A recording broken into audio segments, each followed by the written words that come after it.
Hi guys, let's talk about the second most important thing on your mind.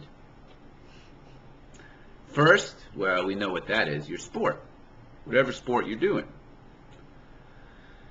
What's the second? We're not talking rocket science here. Women. What? Steve's going to be talking about women? Oh, come on, what's going on? Well, not just women, but one specific woman. Her name is Lola. Lola is Latino. Lola. Lola is the best friend that an athlete can have. And everybody needs a friend.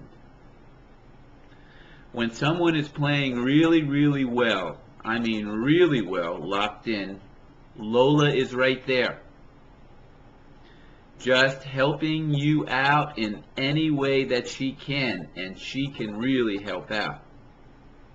Now, who's this mysterious Lola? Who is Lola? Lola is the law of least action.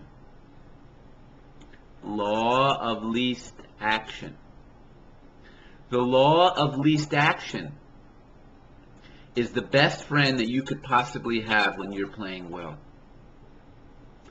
The most universal principle in physics, which means the most universal law of nature in the universe, is Lola, is the law of least action. It's everywhere. It guides how the universe is run, and the universe is run quite efficiently. Just to give you a very common sense example that you take for granted, but it shows the universality of Lola. If you have two mirrors, and you take a flashlight and you flash a light onto one mirror, the light will travel in the shortest possible distance to get to the other mirror, just in a straight line. It doesn't go down and then up. It doesn't go up and then across. It takes the shortest possible distance between the two mirrors. That's how nature operates, with absolute supreme efficiency. It's always looking to do as little as possible to get the job done. That's when it's maximally efficient. Now, when a guy is really locked in and playing well, guess what? He is imitating this most universal law. He's doing absolutely the minimal amount of work to get the job done, and in that way all the parts are moving together and helping each other out instead of working against each other. Now, where does Lola really start? Starts in the mind. It's the least amount of mental effort possible that one has to expand to get the job done. And guess what? When someone's really playing well in any sport, I don't care what sport it is, they are absolutely doing minimal mental effort when they're performing their motion. There was an interview on CNN with Michael Phelps' coach about why Michael is probably the greatest swimmer that ever lived. And they're talking about his wingspan, how, you know, how far his arms stretch out, his small waist, you know, just his physical demeanor. And the coach said, no, that's not what Michael's secret weapon is, even though he has the perfect body for swimming.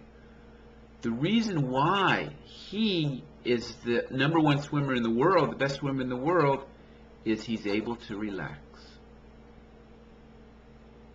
Which means Lola is always with him. Relaxing, and you know, if you saw the Olympics and they panned in on his face, you could see, and even the commentators mentioned this, how relaxed his face looked. Who else had the same experience in the Olympics? Bolt from Jamaica. The other guy, the American runner, I mean, you could just see the tension in his face.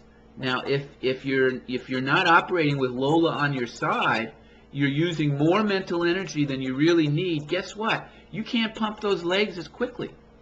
And Bolt, is that a good name for a runner? Bolt? And Bolt, you could just see he was just way down here in the gap. Lola was right there saying, come on, baby, I know you, I'm helping you out. And 2 world records, 100 and 200. It's the same in every sport. Just think about the best that you ever played. Minimal mental energy. It's not the focus, it's not the concentration, it's not the dedication, it's not I want to get this job done, it's how do you execute? How do you execute? And you execute the best when Lola is right there. Because when you imitate deep laws of nature, when you align yourself with deep laws of nature, you will become very, very powerful. And that's what our program teaches. Mind is like an ocean, surface level, deeper level. Deeper level, there's nothing going on. But in that nothing going on, all of the something is structured. And only that can take place when Lola is there. When you're not locked in, when you're not playing well, just remember how much was going on. Well, if there's so much going on here, how do you expect the body to have freedom? If the mind doesn't have freedom here, how do you expect to infuse freedom in the physiology? It's impossible. The muscles, the operating system of the muscles. Lola is one of the supreme guiding lights of the operating system of the muscles. It's not that you're lackadaisical. It's not that you don't care. It's not that you're over relaxed. It's that you're doing the least amount of work to get the job done, and you know how that feels. It feels, wow, I'm living in a bath of freedom. I'm just taking a bath in beautiful freedom, and that's what leads to stellar athletic performances. That's what the drills do. They set up that condition where Lola is there. You do the drills correctly, Lola has to be there. It's the only way to do the drill correctly if Lola is there. Or you have this concept of motion. That motion starts from a deeper level, and if there's an imbalance there, if there's an imbalance in column A, column B, there's going to be an imbalance. If there's an imbalance before the action starts, trust me, that imbalance is going to be infused into the action. We'll work on very subtle levels, but they're very powerful. Okay, guys, that's the story of Lola. She'll never go away. It will be a story that will be told as long as men and women play sports. We'll catch you later. You guys have a good day. Bye.